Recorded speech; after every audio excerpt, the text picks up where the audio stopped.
Great, so now I'd like to talk about exactly how the cochlea encodes these vibrations that are carried by the ossicles in the inner ear, these bones in the middle ear, how it converts those into action potentials in the brain. So the cochlea is like this tube, a series of tubes that's rolled up into this snail-like shape. And if we were to unravel the cochlea, you can't really do this, but we'll unravel it to kind of show you what's going on here. So if we unravel the cochlea, basically we've just unfurled it into a long tube. The cochlea consists of 3 separate chambers. Okay.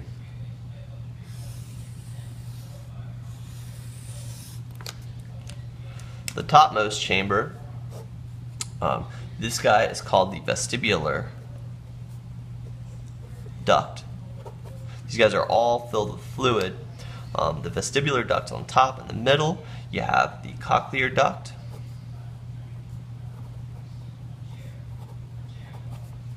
And on the bottom, you have the tympanic duct.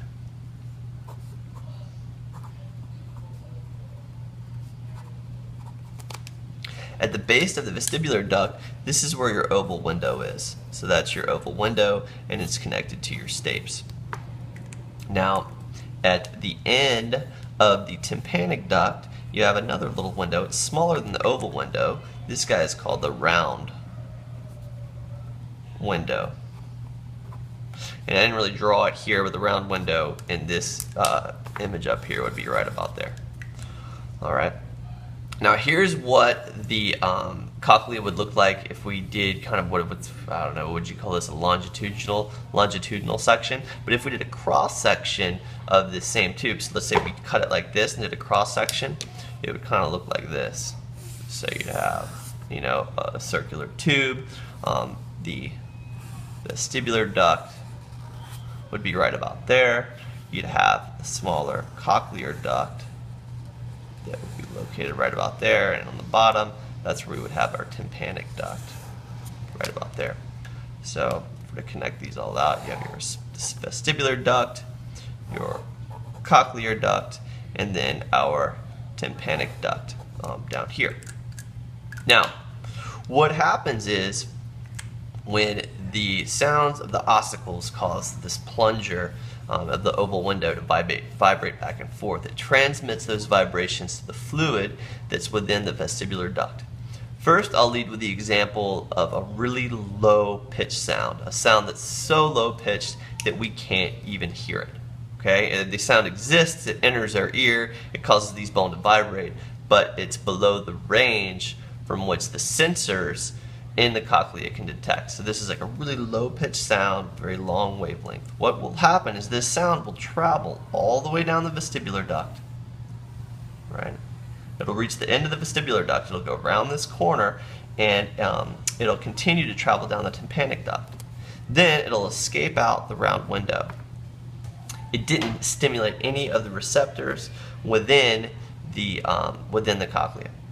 It was just too low. Now, if the sound was a little bit, let's say a medium pitched sound, so a little bit higher pitched, but still quite low, what will happen is you'll have a sound wave that looks like this. It'll travel down the vestibular duct, and it'll reach a part of the cochlear duct in which that sound is perfectly tuned to cause resonance or vibrations to kind of depress this specific part of the cochlear duct. That's just where this sound is tuned to, and so a low-pitched sound that we can hear will depress a part of the cochlear duct near the end of, or the tip of the cochlea.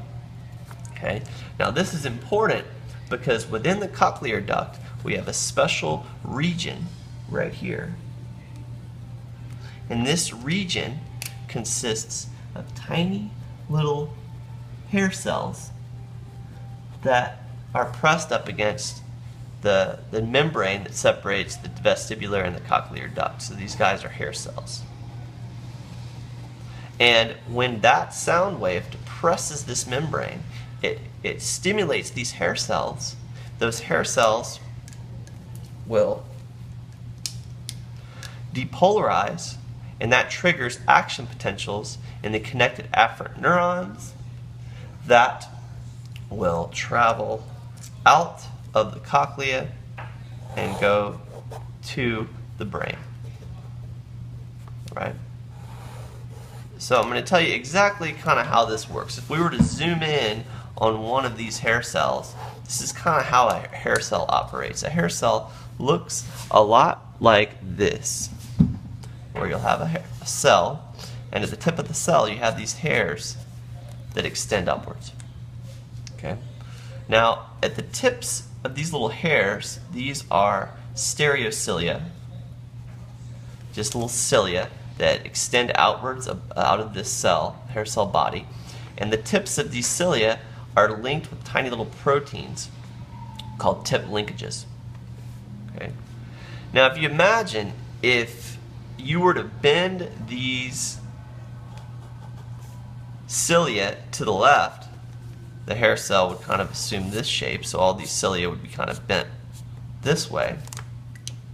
That would cause those tip linkages to pull on one another, and what that does is it actually opens up membrane channels in the tips of these cilia. Those membrane channels allow positively charged ions like calcium and potassium to go into the hair cell.